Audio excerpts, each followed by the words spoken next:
United Nations, His Excellency António Guterres, to address the Permanent Forum.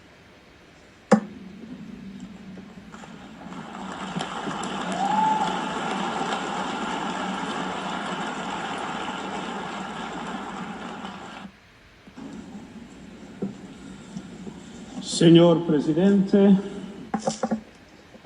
ladies and gentlemen, it is my privilege to welcome you to this 22nd session of the Permanent Forum on Indigenous Issues. Indigenous peoples reflect humanity's magnificent diversity, representing more than 5,000 different cultures and speaking over 4,000 different languages. Customs and traditions vary widely, but the challenges are strikingly similar.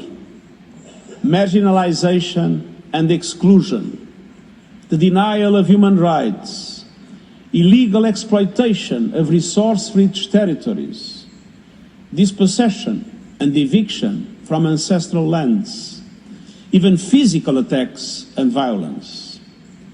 Around the world, millions of indigenous peoples are losing their lands, their rights, and their resources.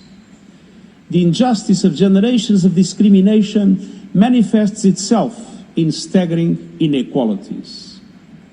Indigenous peoples make up around 5% of the world's population, but 15% of the world's poorest. Indigenous women, the keepers of so much rich heritage, often suffer the most. And my message today is clear. The United Nations stands with you. So, Excellencies, I welcome your focus this year on the intersection of human and planetary health, the climate crisis, and the rights of indigenous peoples. And I salute indigenous movements across the world, often led by women and young people, for spearheading efforts to protect nature and to preserve biodiversity. For thousands of years, indigenous peoples have pioneered sustainable land management and climate adaptation.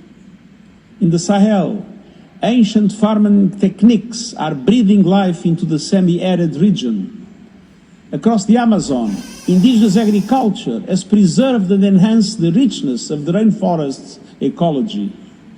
And in the Himalayas, systems developed by indigenous peoples preserve soil, reduce erosion, conserve water, and reduce disaster risks. But indigenous peoples live on the front lines of the climate emergency. Last year, I traveled to Suriname and had the extraordinary privilege of visiting with the Kalinya peoples. And I saw firsthand how climate change is devastating their lands, destroying their way of life, and threatening their very survival. Indigenous peoples have done nothing to cause the climate crisis, but often face the worst and most immediate impacts. That is why we must speed up efforts to deliver climate justice and scale up finance and capacities for adaptation and loss and damage. At the same time, indigenous peoples hold many of the solutions to the climate crisis and are guardians of the world's biodiversity. The so-called green economy is not a new concept for indigenous peoples. It is a way of life, stretching back millennia. We have so much to learn from their wisdom, knowledge, leadership, experience, and example. And so, ladies and gentlemen, since the adoption of the landmark Declaration on the Rights of Indigenous Peoples in 2007, the United Nations has steadily broadened the participation of indigenous peoples in our work. The Declaration has been utilized in courts and galvanized political action, including the development of national action plans. And I welcome the strengthened participation of indigenous peoples through platforms established within UN processes, such as the Convention on Biological Diversity and the UN Framework Convention on Climate Change. The report on our common agenda calls for innovative approaches to advance the meaningful participation and leadership of those traditionally marginalized, include minorities and indigenous groups.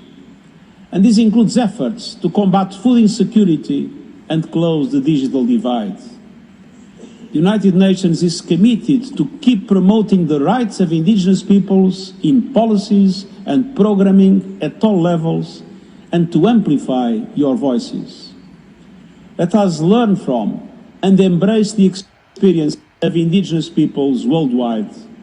Let us work together and walk hand in hand towards peace, sustainability and prosperity for all. And I wish all of you a very successful forum, and I thank you.